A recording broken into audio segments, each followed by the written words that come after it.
So welcome to the Future Cities Catapult and to the launch of our old but new initiative, City Standards Network. I'm Jarmo Eskelinen, Chief Innovation and Technology Officer of the Catapult, and happy to be the executive sponsor of our standards work, and I'll also be your moderator today, so we all double task here. It's an efficient organization. We have 2.5 hours of tight program ahead of us, and in order to prevent you guys from kind of zooming out, after each speaker, I give you an opportunity to ask a question or two. If you don't, I will anyway. So it's better that you do, because I'm speaking enough without even holding the questions for myself. And we have a group of introductions and presentations first, and then a little interactive session to close the day off. Here's who's everybody, and the reason for the workshop in the end is that we are launching a City Standards Network, and that of course means that we don't have it all figured out. So we want to talk about it with you guys and to double check that the ideas we have are any good. And then, of course, listen to you guys, because you probably have better ones even than we ever did. So that's the remit of the day. We, of course, do continue from the work we've done before. In the standards domain, we have been working with the British Standards Institution for a couple of years, running the City Standards Institute. And I think it's fair to say that because of the accomplishments of the UK City Standards people and the BSI, and to some extent also CSI, we are in a pretty good position when it comes for what kind of standards we have in the area of smart cities especially. But at the same time, we can say that same as everybody else, it's different to create standards and then to support standardization, and to be able to say that we actually run our cities in a standards-driven way to the extent they should be driven. And that, I think, is a sort of one of the core functions we want to manage with the City Standards Network, is to support standardization, not just standards creation, but sort of all kinds of utilization of interoperable solutions across our cities, reaching also outside then of the UK. So what is City Standards Network? What we want to do is to support the needs of cities and the industry through series of actions. Yes, developing new standards, the world is not ready, but very importantly, uptake of standards and uptake of harmonized interoperable urban solutions. We want to help cities and the industry to find the right standards to support them in what they want to achieve. And we want to help the standards organizations, not only in the UK, but very much abroad, to be aligned so that the standards they jointly create, or they create in their own respective areas, work as a whole. And there seems to be, based on the little crowdsourcing we've done, lots of need for that. So we aim to be kind of a neutral matchmaker, a bridge builder organization, both in the UK, but very much so between the UK scene and the city standards development scene outside of the UK.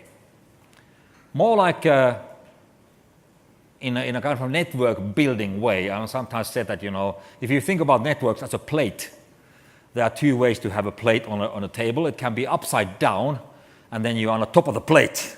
But if you try to pour soup in, it all, just goes to the table. Or then it can be the plate the right way around, and you are in the middle, you support the network, and when you pour the soup in, you are not higher than anybody else. Actually, you are kind of lower.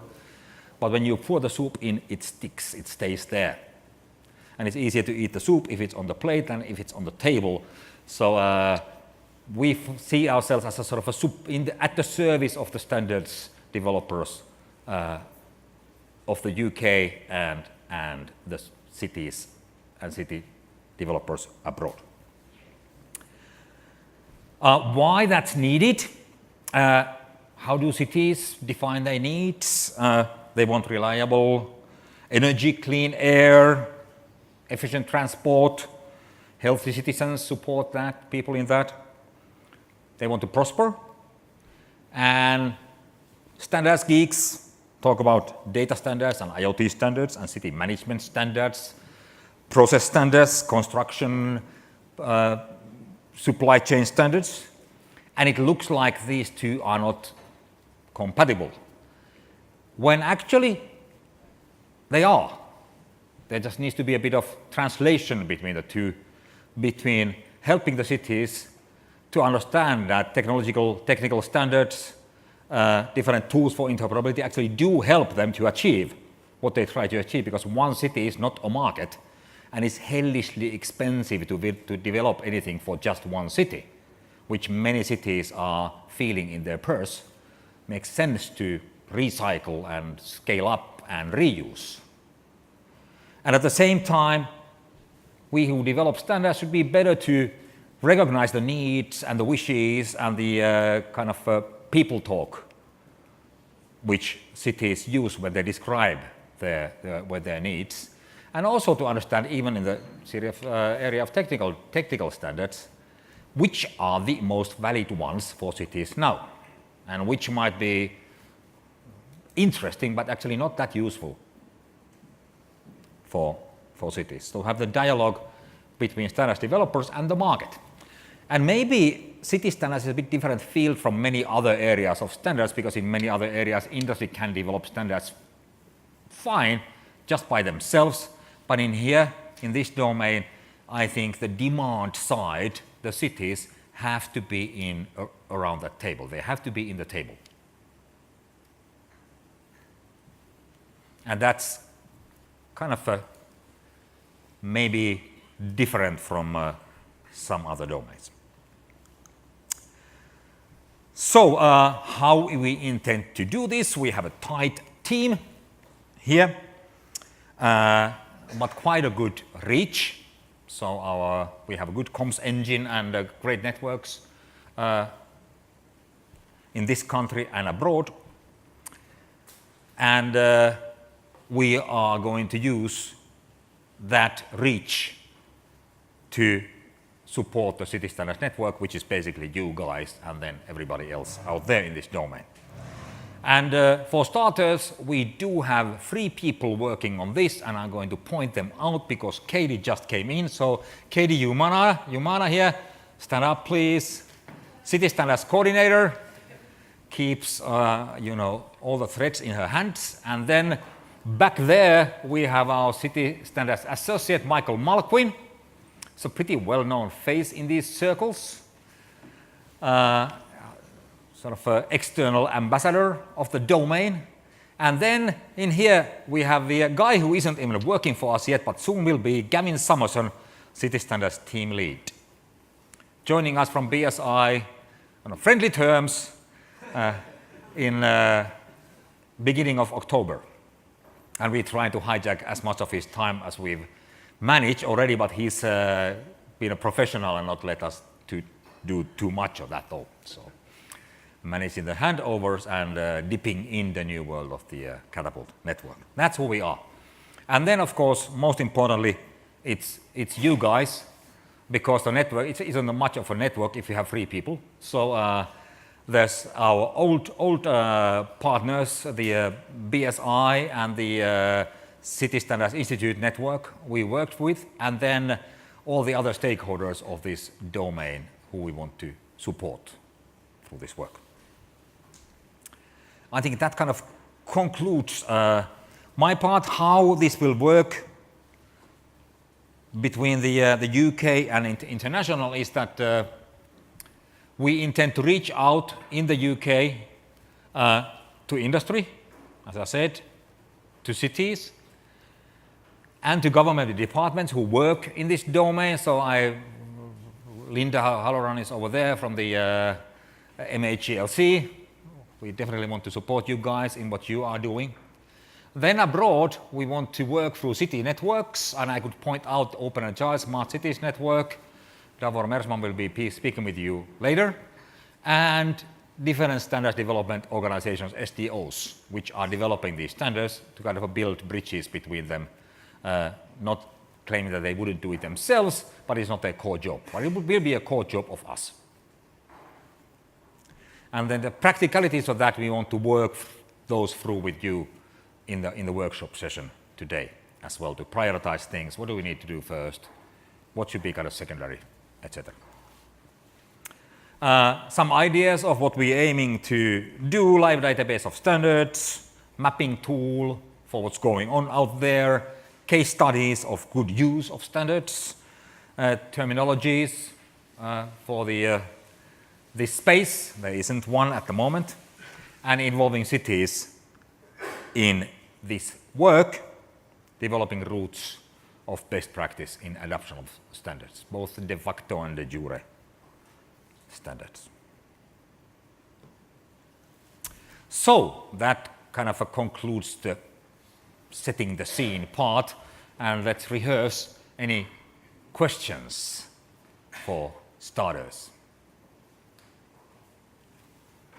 You haven't included sustainable finance as a key.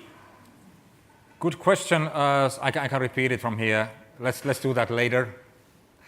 So we haven't, have we included or haven't we included sustainable finance as a key area? Fair to say, at the moment, funding models, business models, finance models, not yet, but it's a good point and definitely should be. We haven't really narrowed down the areas of future work, but it hasn't been addressed in the current standards packages which are out there. One more. Yeah, hi, that's Robert Sugar from Bristol, and my question is that why are you starting the network now and not maybe a year ago, 2 years ago, or why not in a year's time, in a year time? So what changed in the circumstances that you see that the timing is kind of now? Thank you. Good one. I think the best answer to that, it seems to be this event became quite full in quite a short time. So there's lots of buzz around standardization, use of standards at this very moment. There wasn't that much maybe a year back, or maybe there was, but we didn't notice. But definitely now, there seems to be lots of overlapping, not very well coordinated activities, and that will, of course, that's the way of the world to some extent, but we can try to ease that at least through launching a networking activity. There's lots of development in this domain, and everybody seems to welcome. So we started by asking people, what do you think? Should there be a networking activity for kind of standards people out there? And the answer was quite overwhelmingly yes. And I think in a year's time it will be too late. Okay. Let's move on to the first speaker, and we give the floor to the chair of the City Standards Institute, first, who's also leads Digital Greenwich, Trevor Dolling.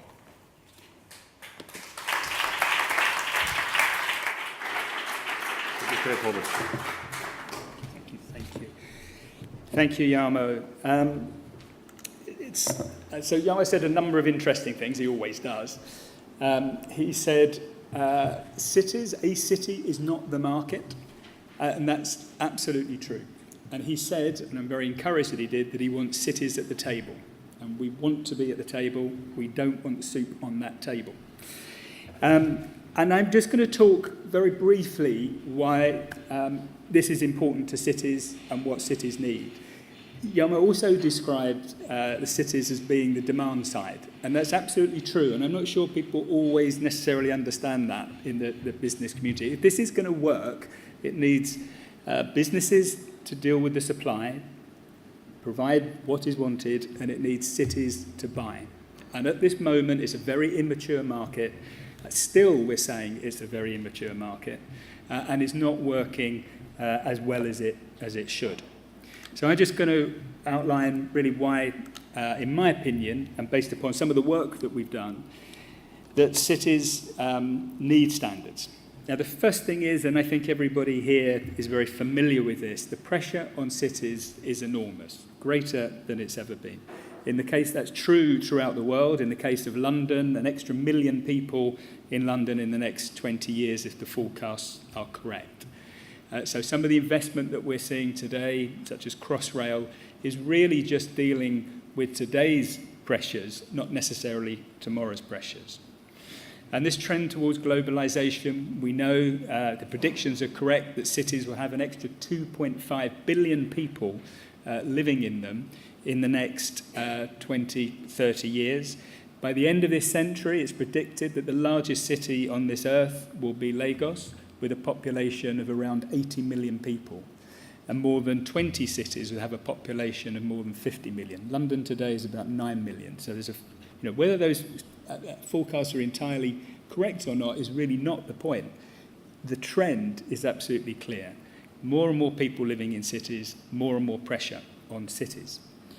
And that pressure is particularly true on the environment, if you're looking through the prism of sustainability, but also on finances. Two ways, both the finances to run our cities, and there's absolutely no question, if you kind of read in the press that UK authorities, particularly the county councils at this time, are under extreme financial stress. Nottinghamshire technically is insolvent.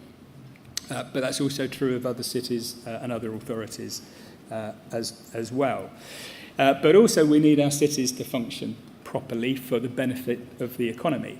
I think it's roughly 80% of the world's GDP is generated in cities, and conveniently enough that 80% of the world's emissions are generated in cities. So if we care about our world, then it's critical that our cities work much better or as well as they possibly can.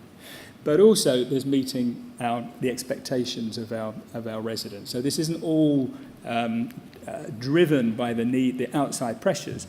There is clearly a desire by cities, by city authorities to deliver services better.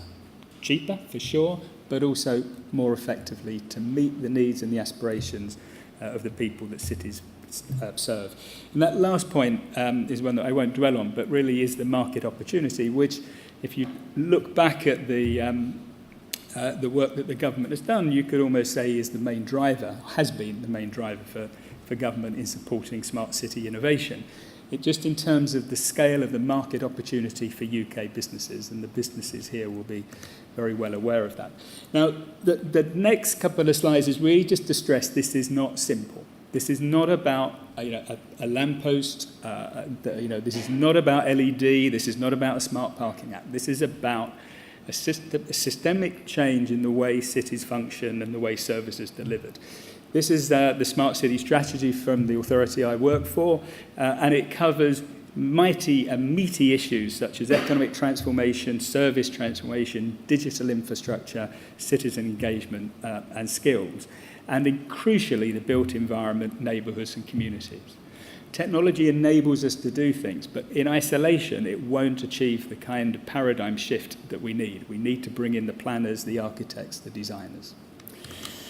And a lot of good work has been done. The author of PAS 181, there is a test later, but this is the answer to this particular question. PAS, publicly available specification, produced by the BSI in a different guise from what we're discussing here today, was probably the first and I think still a very, very useful standard.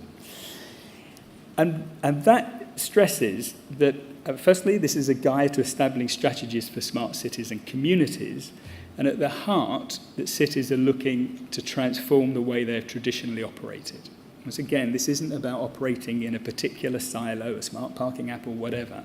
This is about moving away from unconnected silos to new operating models that drive innovation and collaboration across those silos. So if this is such a great idea, why hasn't it happened? And I think a lot of businesses are asking that question. They've got the solution to all cities' problems. Why is nobody buying on the kind of scale that people predicted. There's a whole host of reasons, and you can choose your favourite. But firstly, we must not emphasise the challenge that cities face, the pressure they are under. If you are facing a crisis, you send out the fire engines. You don't necessarily think about what's good for you in 2 or 3 or 5 or 10 years, or in some cases 20 or 30 years' time. So there needs to be an understanding of that, and that can often explain why it's difficult to engage with cities. They're dealing with the problems as they're confronted with today, and they're meaty problems about people's safety, about abuse, seriously important issues. But they also have a very real problem of resources, of funding this stuff. They have a lack of time, in some cases a lack of skills and a lack of knowledge about really what is being discussed, and certainly a degree of uncertainty that the solution is the right solution. Local authorities, city authorities spend a lot of money, historically have spent a lot of money on IT systems that haven't delivered what was promised. And they're very fearful that the same thing will happen again, such as vendor lock-in, and being reliant on the vendor to solve the next problem which wasn't anticipated. Those problems can be overcome, but nonetheless they're a strong motivation. And also a degree of silo working. It's well expressed, but local authorities can often come up with a solution which will save someone else a lot of money, someone else in the health service a lot of money, but it's their budget that has to pay for it. And so the way budgets are constructed is a real problem. Money comes from government in pots, and it's very difficult to spend across those different pots. And then there's a whole issue of how much this costs and the rate of return on that investment, the business case. All that adds up to risk for local authorities, fear that they're making the wrong decision. There's also some practical issues like contractual arrangements and lock-in that they've already got. In some cases, that it will vary from authority to authority, but in some cases we're talking about authorities that have let very large contracts to service integrators. And it really poses the question, who's driving this innovation? Is it the businesses, is it city authorities, or is it the service integrators? Who do you engage with? Now, the question at hand, the homework set, was why do cities need standards? Now, I've outlined some of the problems, and I utterly believe that standards can help local authorities, city authorities, come over some of those barriers. They can provide certainty and future-proof. One of the problems I have in my local authority is that I'm encouraging the council to go down a particular route. I know if in 3, 5, 10 years' time that route proves to be a very lonely path and nobody else is on it, then that's going to be very difficult for me and very difficult for the authority. We need a herd to be part of. We want to create that community of people doing the same thing, to learn from each other, and in the process create a much bigger market for the businesses to sell into. They can help accelerate the deployment of smart city innovation because they're removing risk, they're removing uncertainty. Whole issues around interoperability. People are very, very concerned, cities are very, very concerned that they cannot join this stuff up and they don't necessarily understand the language of how you join things up. Issues around the business case and issues around the business model can all be better informed by standards. Now, some of you, when I first got engaged in standards, I imagined that they were all very technical and were all the equivalent of 3-pin plugs and VHS and Betamax. But in truth, they carry many, many different guises. And it's been pointed out to me that the audience for these is both leaders, managers, and technicians. And we need our standards to fit each of those different categories and be mindful of those things. So really, that's all I wish to say by way of context and introduction. I think there's about 1 minute for any questions. Thank you.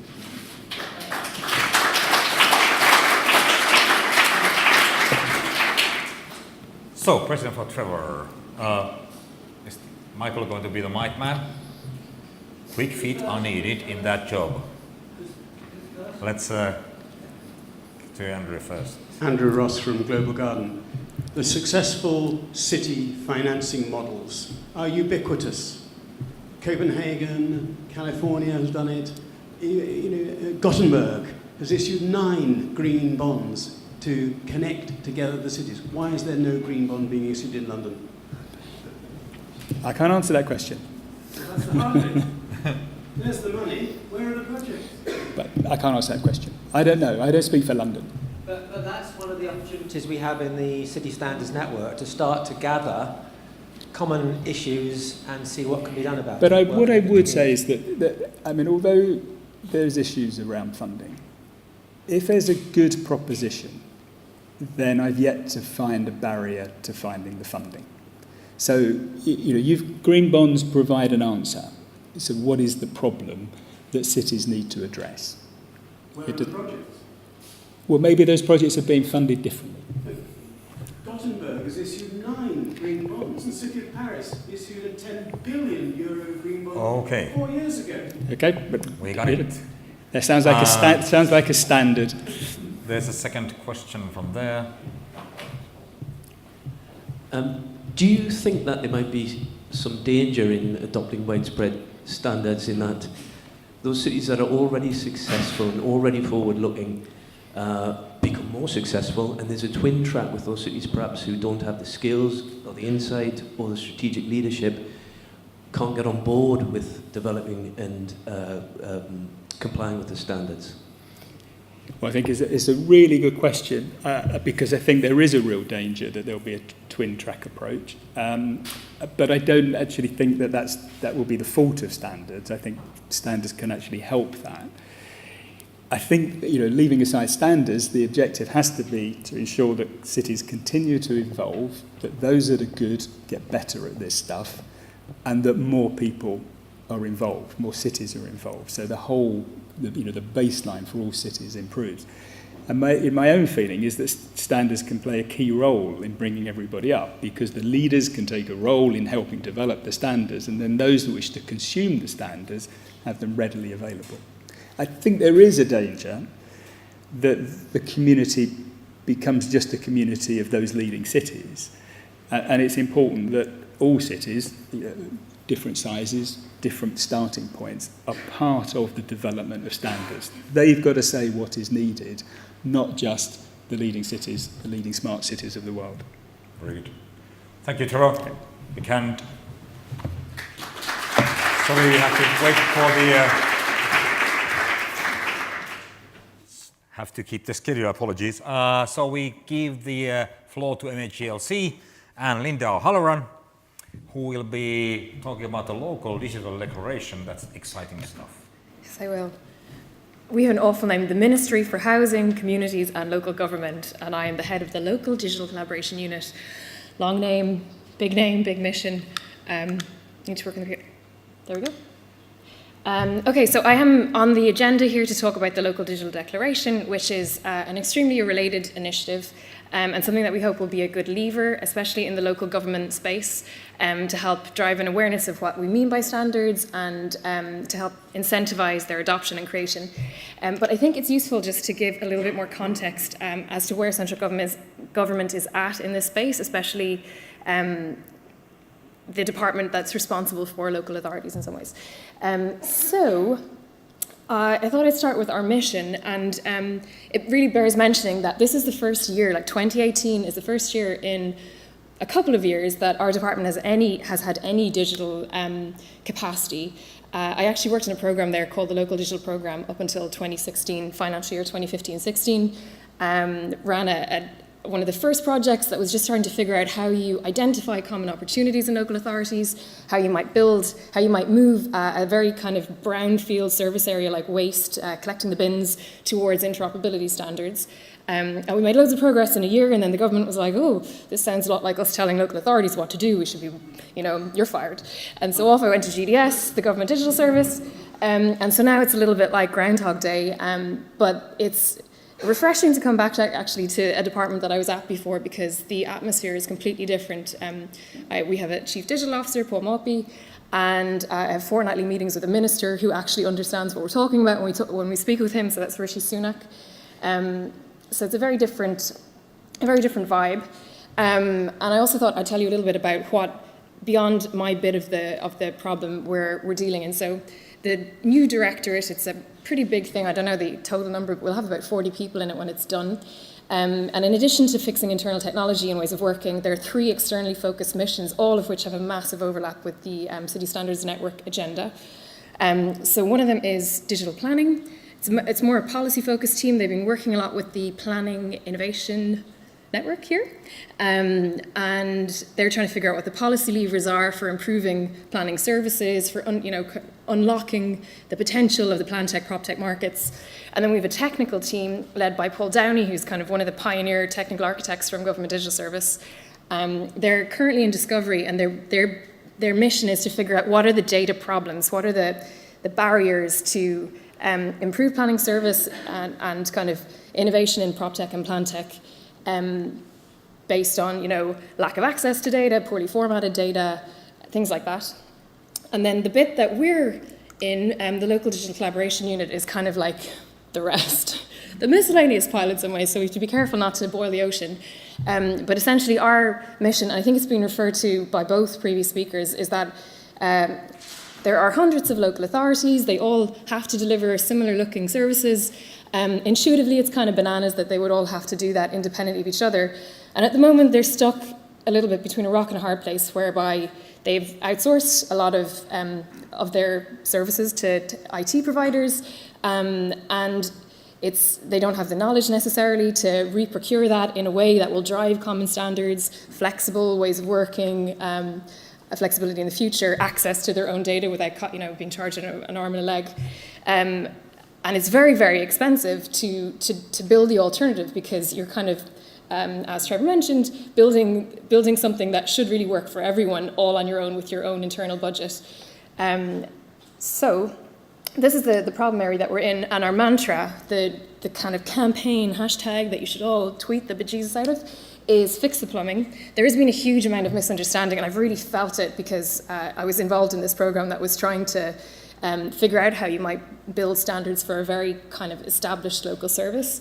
And then people didn't get it and we got shut down. A lot of people in local authorities are very scared that standards mean sameness. It means like central government coming along, building a single website, taking over, ruining everything. It means a lack of, our kind of local democracy being taken away from us, our ability to, really deliver local services might be threatened. So we have a massive education piece still. Times have really changed. 2016 is a totally different paradigm to 2018, and we're benefiting a lot. We have a bit of an open door in MHCLG to kind of run and achieve some stuff, and before they notice and try and shut us down again. So fix plumbing is our mantra. Our mission is to challenge the legacy IT market to behave more flexibly and openly. And how we're going to do this, in especially my bit, the local digital collaboration unit, which one day we'll figure out how to shorten, is fourfold. So the first thing is the declaration we've mentioned. In past incarnations, often the argument came back to us that, local authorities are so different, you couldn't possibly, fund common stuff. And that was just kind of a bit of a, I don't understand, so go away. Line that we're trying to mitigate with a common aspiration. So the declaration, I really encourage you to read it if you haven't seen it. Hands up who's actually seen it, just so I'm aware of. Oh, well done. Okay. So half the room, almost. It would have been a one-pager if we had less than 200 editors, but it's currently kind of 3 A4 pages. And it sets out what, in the internet age, a local service delivery organization should be trying to achieve. And importantly, it also lists it gets a bit technical, like specific commitments that we want every organization in this space to make. And there's a twofold mission to that. One is to help everyone get on the same page, show Treasury like, oh, look, but they're all saying the same thing. And to help the senior leaders that are less technical necessarily to understand what good looks like and what we mean. And it's also designed to give the doers, the people who've kind of been trying so hard to emulate the precedent set in GDS and to do things that they know are the right thing, to maybe encourage procurement to behave slightly differently and not renew the existing contract. We want to give them a bit of leverage to be like, look, 100 organizations have signed this, it's the right thing to do, you signed it, therefore we should be able to do this thing that's in commitment 12, why aren't you letting us do it? So that's the gist of the declaration. Importantly, one of the big things that we want you to kind of leave with in mind is that the declaration commits signatories to, from here on in, when procuring a new system or building something new, to abide by common standards where they exist and where they don't, be involved in their creation. The trick that we all have to figure out together is how do we create them in a way that everyone will be able to find them, and they'll be, they won't be preferential to some suppliers over others, they'll be truly open, etc. But this is, I think, one of the important levers, and it's a really important education piece for a sector that's, it's really well established, and often the leaders are leaders because they know so much about local services, but not necessarily a huge amount about technology and interoperability. It sounds like a terrifying word. So these are the two big things. It calls on anyone to abide by the service standard, which is actually evolving to become, this is the GDS service standard. It's going to evolve next month. They'll relaunch it as either, we're lobbying for the public service standard, but it might be the government service standard. And we've been bringing local authorities into consultation with GDS to make sure that it meets their needs as well. And then this is a technology code of practice, also a GDS document. And if people have issues with that document as well, do get in touch, because we do have a lot of leverage to make sure that it's meeting everyone's needs, but there are pretty high standards for open behavior, open source, I think is mentioned, let alone kind of open standards.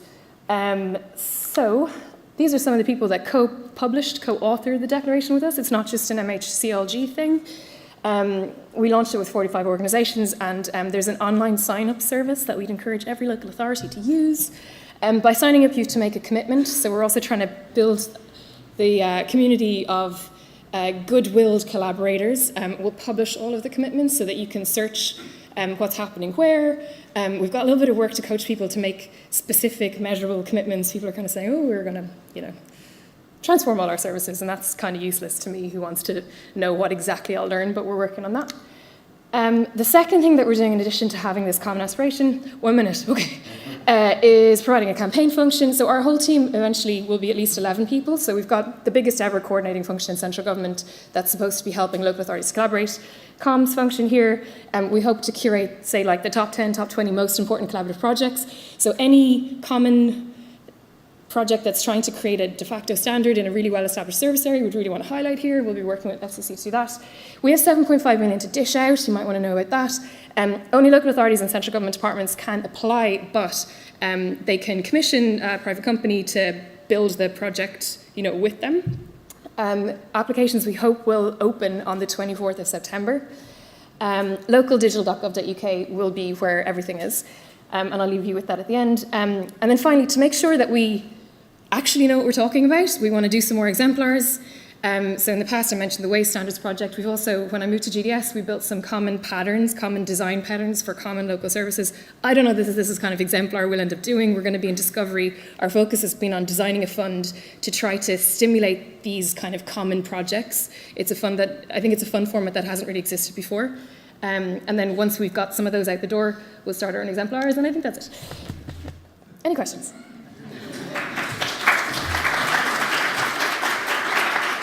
Stay here. Sorry for rushing, but we have... No problems. Yeah. I appreciate it. Well done. Talk for all the ones. So, questions for Linda. It's a lady. Let's take one from there for starters. Hi, Glenn Marinas from Huawei. I just wanted to check, what is the timescale for first release of a standard? Because I know we are discussing agreeing standards or getting a standard agreed. So I just wanted to check, when is the first release planned? For standards? Or essentially, you're talking about various standards. So is there going to be a release or a timescale associated with the discussions? Well, I think we are talking about working... I can answer from... that? Yeah. From a Ministry for Housing, Communities and Local Government, I need a MHCLG perspective. We don't have a deadline according to which we must have, a particular standard established, or at critical mass, 20% of local authorities must have adopted the waste service standard for us to be successful. But what we are aiming for is that, by this time next year, we want to be able to say that a number of local authorities are reusing things that we have commissioned in some way. So the number of organisations reusing things that are developed by a small few is our target. But because this is actually my 16th week on the job, so we're still early days. The funded projects, so I'm hoping that we get permission on Wednesday to launch the fund following Monday. There's 2 phases of applications. Expression of interest will clump you together with people who are doing similar stuff. Fund closes 18th of November, and then we hope projects start in January. They'll have 3 months to deliver outputs from discoveries, and 5 months from alphas. So basically by May, June next year, we hope to have some common exemplars kind of in their first iteration. I doubt there'll be anything that we can say, yeah, this is standard yet, but it's a first step. Very good. I am afraid I need to cut the questions here because we need to keep the schedule. Thanks, Linda.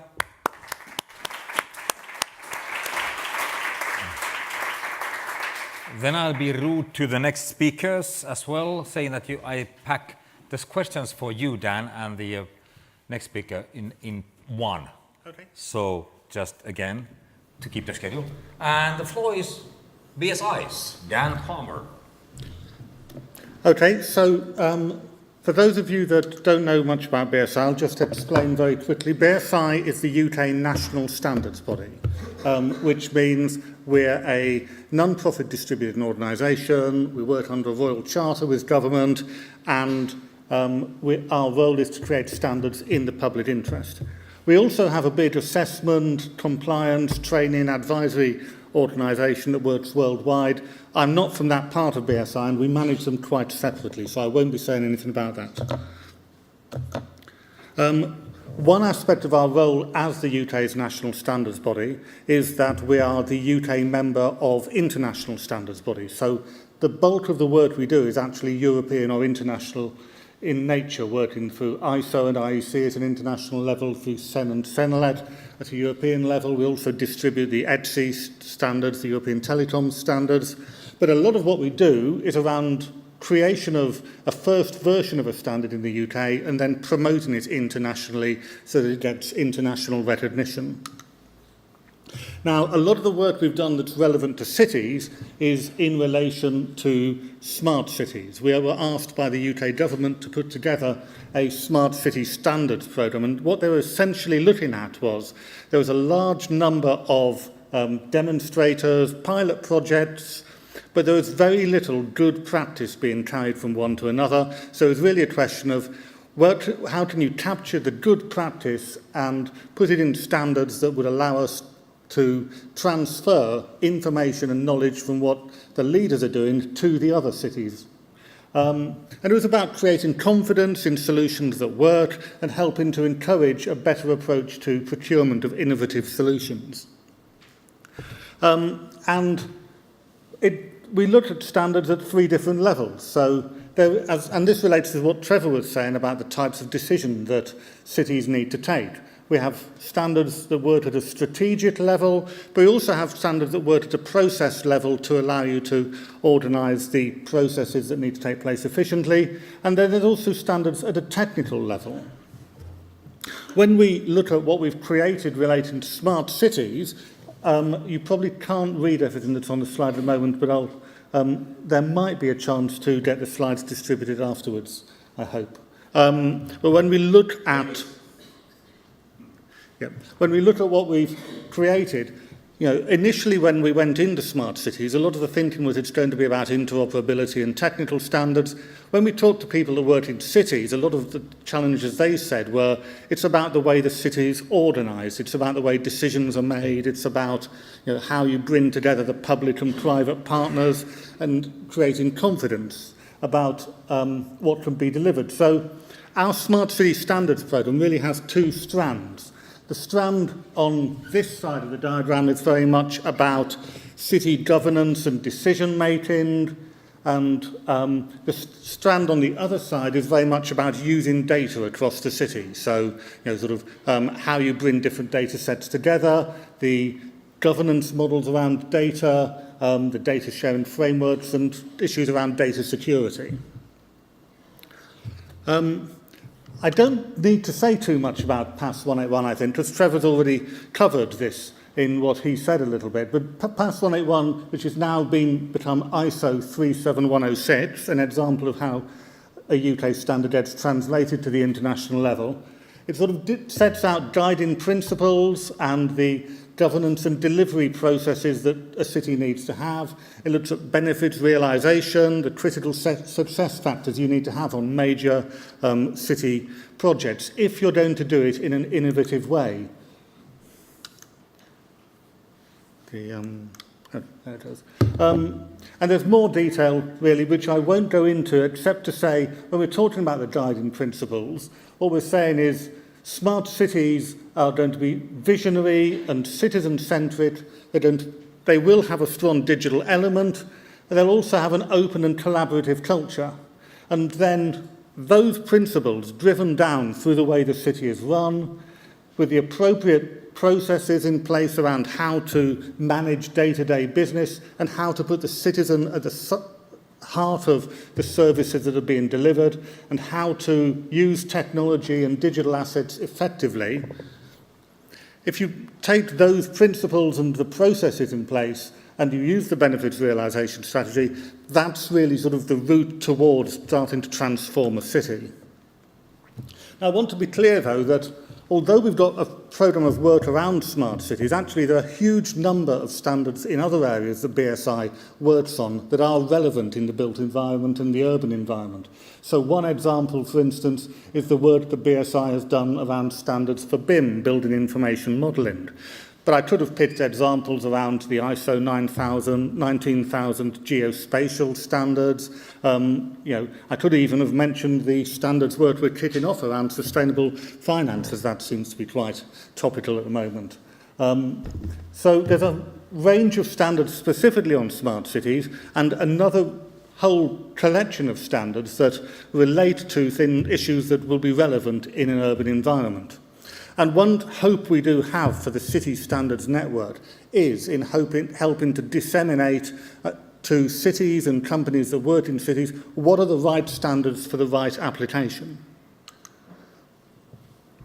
Our own work on smart cities is now going forward through the IoT and smart cities community that we've established. And the goal of this community, which follows on from the City Standards Institute we established with the Future Cities Catapult, the goal of this community is really to bring together the different actors involved in specific urban issues, and it's really looking at de-risking investments and accelerating adoption at an early stage, so sort of trying to work through what would really make a difference to the adoption of specific new and innovative technologies, and really looking at the sort of confluence between the IoT, smart cities, the built environment, digital built Britain, and so forth, and looking for actually where can technology make a difference, but what problems is it actually solving?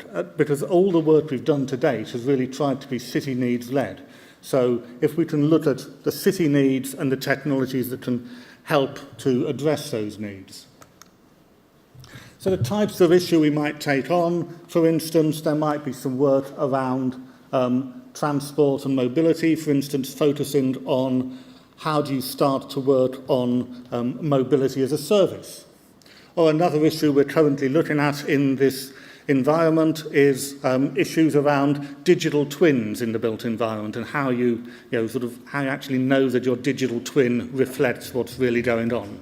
So a whole range of issues as we move into the digital future for us to be working on. And again, I think a hope for the City Standards Network is that actually it'll surface some of the issues and some of the challenges that we don't have the answer to and help feed the standards programme for the future.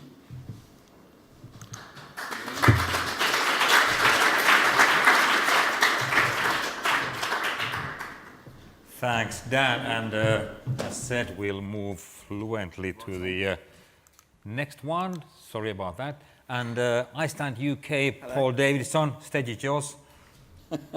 Yes, good afternoon. I'm Paul Davidson. I'm the Chief Information Officer of Sedgemoor District Council in Somerset. And I've got a nice 2 hours worth of material, which I shall try and deliver in 8 minutes, so hold on to your hats. I should mention that, yes, I'm the CIO of the council, but I'm also the Director of Standards for iStand UK. iStand UK is an initiative for the local sector. It's actually led by Tameside Council.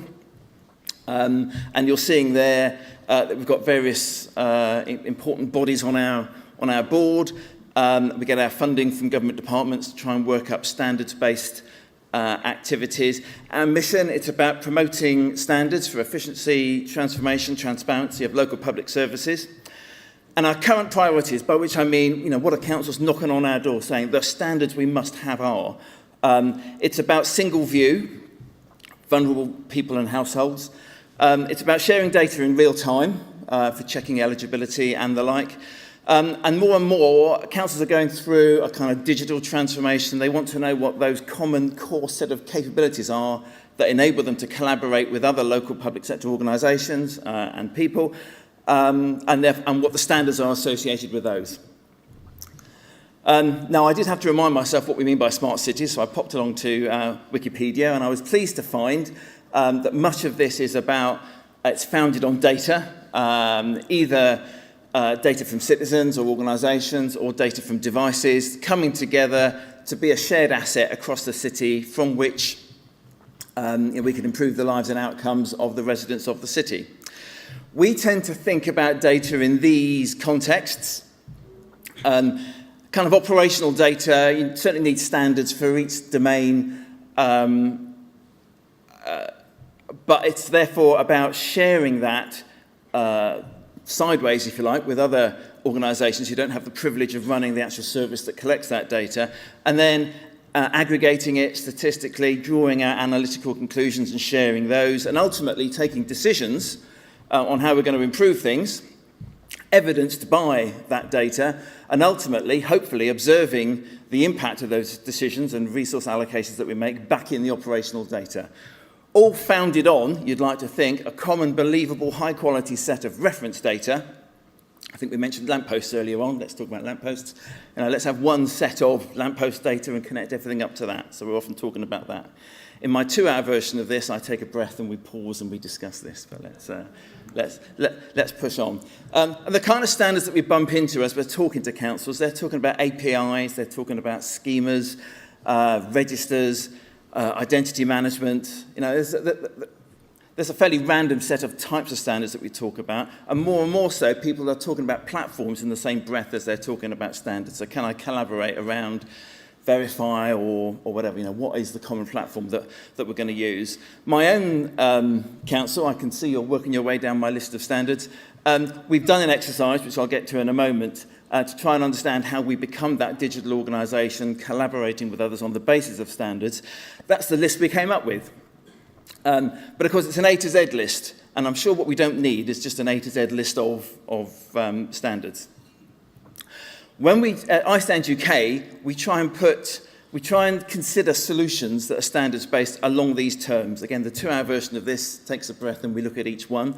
But I'll just spin through them. We need to understand the meaning of information. Clearly, the standards there. Syntax is about being able to share data across from agent to agent in a way that it can be consumed. Data quality is hugely important if you're sharing information across organisations. As you share it, you need to be able to explain the believability of the data. Rights management and trust, identity and trust is going to be hugely important when you're working across organisations. Moving data from A to B and doing that in a way that has integrity and resilience is important. And ultimately, it's about behaviours across organisations to work collaboratively and keep the whole thing integritified. Thank you. Just keep going.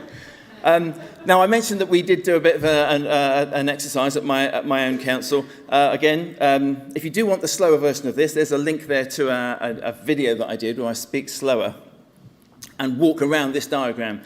Fundamentally, though, what we've done here is drawn out in the yellow blobs there all of those single capabilities. Do watch the video if you want to. If you want to see each individual one. All of the capabilities that we've identified that will help us to work collaboratively ourselves, but also with other organisations. I picked out a few there on the right. But the point with each of those, and I think I'm going to pick one here, so I've just picked one, a services register. The services that we provide as an organisation. We provide about 300 or so, quite separate things you can do with us. And for the communities that live in Sedgemoor, there's other organisations, they're all providing services too. There's a whole community sector providing hundreds of services. What are the services? If I have a need, what are the services? It's the most basic, straightforward piece of thinking about a smart place.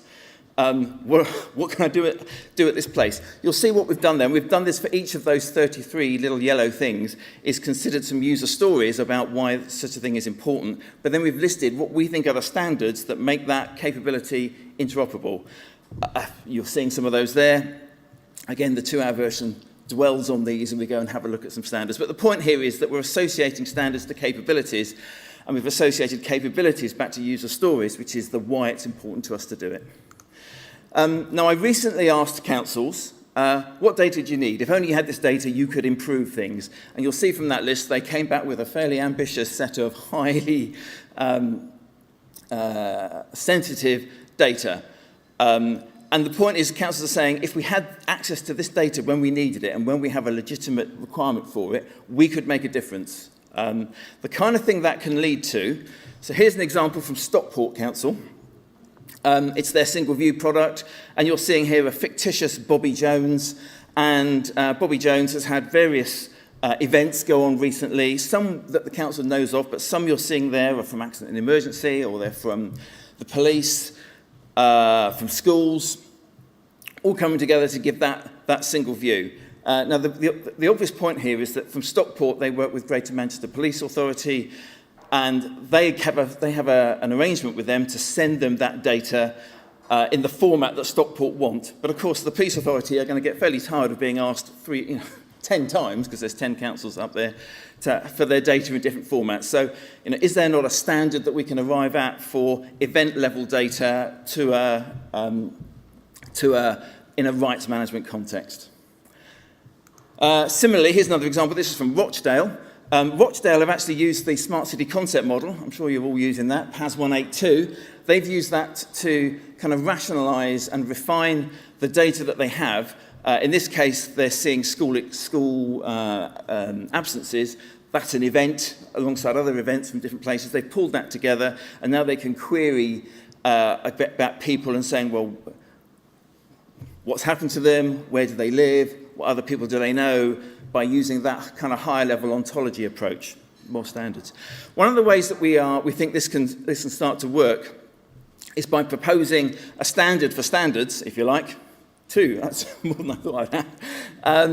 A standard for standards. This is actually an example based on data sharing protocols from Leeds City Council as they lay out the data sharing across the city for safeguarding children. But what we've done here is encoded that in a way that makes it machine readable. So, which organisations can share what data sets for what purpose, based on what legal gateways, as long as they're signed up to what agreements.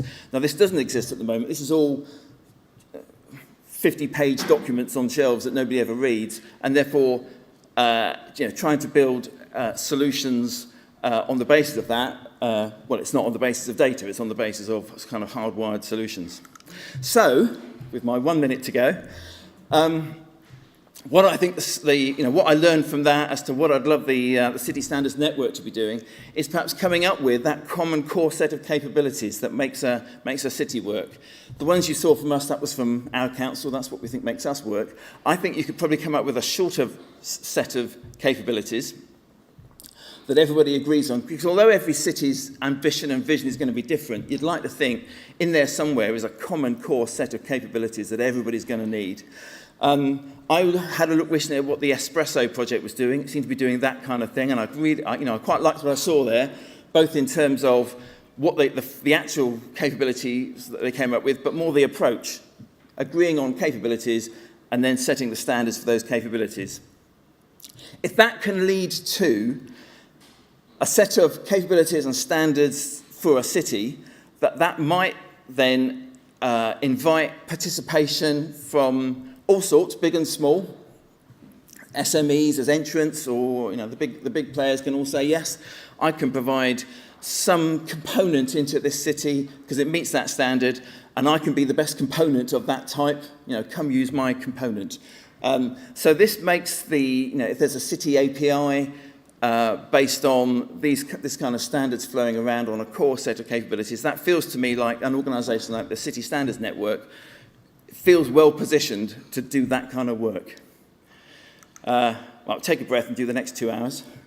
But for the moment, that's me done. Do come to Sedgemoor, spend your money and holidays in Somerset.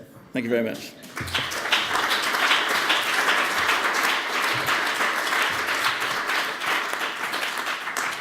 We are doing quite okay on time, but we are slightly behind. I'm wondering whether it would be a horrible misjustice if we take the questions at the end of the whole session after Davor, so we can have a bit more relaxed couple of minutes then. Otherwise, it's just one question again. So, last but not least, we hop over to Brussels and to Davor Meersman, who's the director of Open and Agile Smart Cities. I have my Stage is yours. as well. Yeah, thank you. Hi everybody, my name is Davor. I'm the General Manager for Open and Agile Smart Cities. Who here has already heard of OASC or OASC? Okay, so it's a good room. It's a good room. OASC is a network of currently 117 smart cities around the world, 24 countries. We're also adding more and more countries. We were founded about 3 years ago, a little over that, out of the observation that a lot of cities were innovative and were building things, but a lot of the value was getting lost because the observation. You are not wearing a headset. Yeah, right. Yeah. Okay. Yeah. So I'll okay. So I'll just stand here. Right. I have the inclination to walk. So it was founded out of the observation that the value from these projects was lost. The reason being that simply most cities, in terms of scale, are not enough of a market for local actors to actually build economically sustainable solutions. So out of that, we built an initiative, and Jarmo was also one of the founding fathers of that, together with a number of other actors from the field, that will focus not on kind of building yet another large smart city framework that everybody should adhere to, but would focus on the question of what is the minimally required for cities around the world to interoperate and to be able to exchange services, data, solutions, and so forth. After a couple of years, we grew and grew and grew, and we incorporated last December with 4 partners, Aarhus University, which is also the homestead of our chair, Martin Brinsko, Business Tampere, who run the 6ICA program, probably known to most people in the room. And then, yes, of course, Future Cities Catapult, obviously also known to people in the room. And IMEC, which is the world's largest nanotechnology and digital research center with 3,000 employees at the moment, I think, a little bit over. So how do you manage that? Well, basically, the cities are structured in national networks. Why? Because we believe that we're implementation driven. We try to work with parties who actually build stuff and not just talk about how cool things would be. So part of that solution is having national networks. So one single city cannot join. You have to have a national or regional network. In the UK, for example, we have a Scotland, UK, Wales network. And multiple cities in that region. So first you work on that local level, you figure how things work for you, and then you interface from that level to the international level. And they are then represented in what we call the Council of Cities, and they have a representation on the board of the organization. So that kind of ensures that the demand-driven nature of the organization. Because one of the things we saw is that, as we grew, we did increasingly become this kind of demand-side partner for this international tech scene in the smart cities standards space. And if you see where we're located today, you see there's a lot of network physics going on. So obviously we run into a lot of people here in Europe. It's also where we were founded. We have most countries in Europe, but also Australia, Brazil, Mexico, and we are working also on Asia at the moment, and further countries in Latin America. And this picture, I don't like it because it doesn't have enough dots yet, but I like it because it does show, kind of the amount of cities we have. But it also deceives a bit, because it's quite homogeneous, the dots. And it hides the fact that, it's an incredibly diverse set of members that we have. They're all different in size, in language, in culture, in objectives, in resource. Everything is different about each and every member, right? And that's where you need to kind of find the common ground between, because it is a global initiative. And you also have to kind of take into account that, most members are on this path of digital transformation. Yeah? So they are all going away from this kind of brick and mortar admin style management to becoming an innovation platform with a wider ecosystem where they're, just this kind of enabling actor. So, depending on where they are, of course, it's a different story as well. And it means that, the further along that path they are, there's this entire ecosystem behind that dot as well. So that's kind of the complexity, and to me it's incredibly interesting, fascinating that we work with. It centers, of course, around this notion of a quadruple helix and different actors in various verticals. I won't go into that too much. This is an example of how you can kind of structure such an ecosystem in terms of the data layers. You'll have a hardware, a network, a data, and then a user and business layer. Kind of as a stack, helped out with a living lab, either operated by a city or in collaboration. Some kind of incentivization schemes to steer behavior and basically experiment in the cities, ensures privacy and things like that. So, and behind this thing, you see this, cities as kind of this smart city and IoT hype cycles are peaking or have peaked. They're increasingly orchestrating. They're orchestrating this ecosystem and all these different requests. And if you then look at, this is just a snapshot of one of an analyst firm of the various kind of up-and-comers. So each logo is a company in various domains that pertain to smart cities. You have AI, there's the smart home, self-driving cars, the smart city domain itself, blockchain, networks, new retail models, and so forth and so forth. So, and that's just a snapshot. Probably, it's kind of slanted towards the US. This snapshot in Europe, it would look completely different. It just goes to show that it's a lot of companies, and they all, have data. They need data, and they're all interfacing increasingly with this city. You can't imagine a self-driving car, which is, with tons of companies involved in its development operation and so forth, not interfacing with that city. We were, so that's kind of the conversations we're having now with the European Commission as well, is kind of how do you interface cities around Europe and the world with this new mode of transport. But then to kind of boil it down, we have a project called Synchronicity, which is the largest IoT smart city project currently in Europe. There's an open call open for projects now. You have 2 weeks, so if you are a quick writer, please look it up. In essence, you don't need to go kind of into really the details of the different blocks. You have a blue block, which is the city, a yellow block, which is kind of the third-party ecosystem.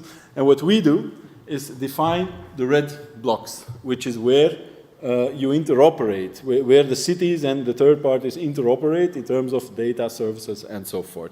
So that's essentially what we do. They're called Minimal Interoperability Mechanism, or MIMs.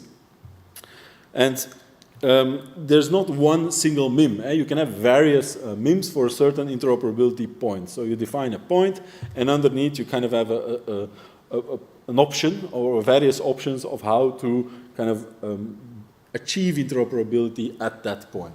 So the first step is context management, so basically being able to handle different contexts. The second step is shared data models, because obviously context is one part, but if you want to automate, you need to speak the same language. And the third part is kind of a transactional layer, so ecosystem transactions, what we call it. So there are different gradations in kind of the, how OWASP you can be. So at the bottom level is just you with your proprietary solution or closed off system. Yeah, I see. And then so if you implement the context management, you go to the first level, and then the next level, and then at the third level, basically you have everything. So you can manage context. You use the same data models as other parties, and you can transact on that data. So that's currently what we are working on in the context of synchronicity. And then obviously, maybe important to note, so all the standards work we do and the interfacing we do with ITU, with ETSI, and all the different SDOs that we work with, they all then of course relate to the different specifications and to those interoperability mechanisms that we define. So that's kind of how we try to manage the flow of standardization. So MIMS for companies create an opportunity to develop cheaply, because you can reuse stuff, build it quickly, and then deploy it at many locations. And for cities, and I've heard talking about it quite a lot, it's a way to avoid vendor locking, because you can swap out things because they are standardized. And it's not only for procurement, it's also for innovation. So when you partner up with your local ecosystem and you build stuff, the things that come out you can actually sell to the 160 in other cities, assuming at some point they'll all be at that level 3 of OWASP, which is not the case today. Quick plug, we have a conference each year. It's ideally positioned at the beginning of the year, so when you do your New Year's best intentions, I don't know the exact word in English, about how all the good things you'll do in the smart city space. You can come and act on that in Brussels. It's kind of the first event of the year. It's called the Connected Smart Cities Conference. And if you want to keep track of kind of these international events and what's going on in that space, we have a Google Calendar that you can subscribe to, where we just list all the different smart cities events that we are somehow related to, and it's a lot. So you can find inspiration there. That's it. Thank you.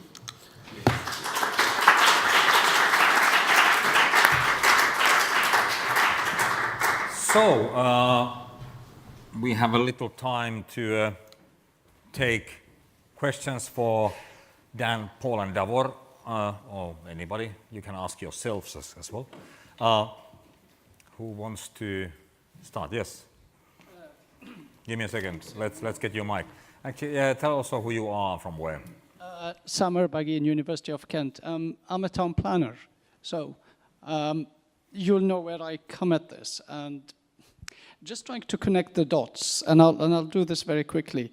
So Trevor mentioned the challenges in the way cities function. So he talked about digital infrastructure, transformation, citizen engagement, and then increasingly planning and the built environment. So that came towards the end. Linda mentioned plan tech, which is fantastic. But to me, and probably to a lot of people in the profession, that's about process rather than product.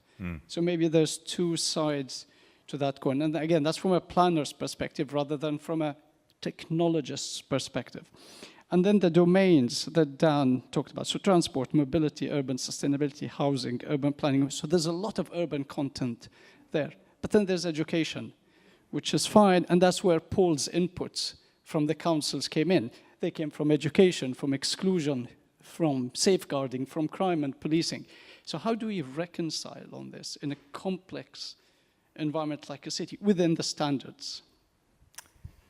There you go. I let anybody else but me answer that. Who wants to give it a try? How do we reconcile it?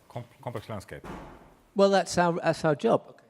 But yes. Linda is ready to take up the challenge. Linda will answer. But just to say, one of the things we want to do in the City Standards Network is to provide an opportunity to do that. Linda. I think it's a really good question and a massive problem, but our approach for the exemplars that we've had any permission to run in the past has been to focus on very specific use cases. Like standards are enormous. You know, you want to fix a service area, you're not going to, I don't know, you could boil the ocean, you could spend years trying to come up with all the different standards to feed into that particular service. So our approach has been to take a problem like identifying vulnerable under fives, you know, and starting from there and looking at their user needs and not necessarily focusing on data standards in the first instance, but looking at what is the common problem and could we get a few people together to solve that problem in a common way. So how do you do that? How do you do that? In the past, I've kind of used the concept of minimal viable collaboration. Like a small enough group that's representative enough of the diversity of all the organizations that play in that space. And the way we've identified them is by asking, say we've narrowed down our number of problems, our high value common problems to one, ideally. We'll say, who's looking to solve this problem in the next 18 months, because no one's going to do any, when you're locked into a particular legacy IT contract, usually we're in the IT digital space, you're not going to be able to do anything significant.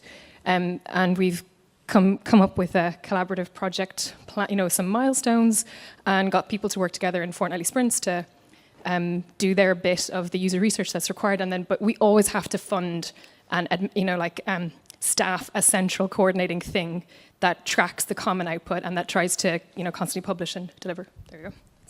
Very good. Okay, other takes on that? Yeah, let's start that. Phil, I think it was. Was it? Did I remember right? Yeah. Hello, I'm Phil Claridge with Mandrill and also help out with GeoSpot. I know everybody in the room. I'm unfortunately one of the geeky technologists that maybe is on the right-hand side of the picture. So the question is really fairly simple. I actually have as a day job got to get involved in defining the schemas for some parts of cities, and later maybe the actual way the bits of the city couple together, the ontology of a city. Where should I go to find like-minded people who might be interested in sharing engineering concepts, data, and other things, i.e. the dirty hands-on part of this? Okay, Davor is volunteering. What about Paul and Dan? Can you guys help? Well, I guess it's just you and me then who are excited, excited about all these ontologies and schemas. I think what we tend to find is that there's 300, 400 councils out there, and they each have a particular problem that they're trying to solve. Perhaps this goes to what Linda was saying a bit as well. And I was keen to show some real examples in my slide there, and I hadn't realised they were all from education. I could have picked 10 others, and they would have been a wider scope than that. What we tend to do is to, when invited by council to help them think through standards, well, they often don't come to us about standards, they're trying to solve their problem. We can see that if we solved their problem just for them, that would help them, but wouldn't help anybody else. So what's on our mind is how can we solve that problem yet make it scalable and work for others? And more so, we tend to think, what is it that's common in this problem we're trying to solve that we could reuse in a completely different setting? That's really what iStand UK is all about. Yeah. Within local government, there's a lessening number of people with those kind of skills. I'm afraid there's a lessening number of people full stop in local government. And the luxury of having somebody who knows what these acronyms mean and can be a professional about them, there's a lessening pool of people that I get to speak to. Nevertheless, there's a lot of passion in local government to do things better with less. So we do have a group of councils that come together in iStand UK with those kind of technical skills. But we struggle, as you do, to find other people that have more than just the vision. They actually have the abilities to do it. I suppose we are looking to industry. What we want to do is to set the agenda, if only we had a way of doing this, we could be so much better. Yeah. And then we look to industry and say, come forward and propose something. Very good. Dan, isn't that exactly what you are trying to do there? Well, I think it's interesting because there are a number of different groups that all sort of get involved in creating standards, and we all have slightly different, and I hope, compatible things that we're looking at. Where BSI tends to get involved, and so the bit where we relate to Paul's work, is around if you're bringing together lots of things from different sources, how you put them together. So we work together on creation of PAS 182, the Smart City Data Concept Model. But we do less work around, you know, sort of data definition or AP. We wouldn't tend to do APIs around specific services. There are other organisations that do that type of work. What we try and work on more is, you know, actually looking at what problems is the city trying to solve, and how then how then do you start to work through, you know, what's the vision, what do you need to put in place. So I think there's quite a bit of sort of bringing different approaches together and sort of seeing who has what approach here, you know, so you probably wouldn't get directly involved in our work, but our work might be relevant to how the work you do is then put together with other people's work. I think that's probably my best explanation for how it sort of fits. Very good. We need to wrap up now. Sorry about that, because there's a workshop to do. Sorry about it. And thank you. Big hand for speakers.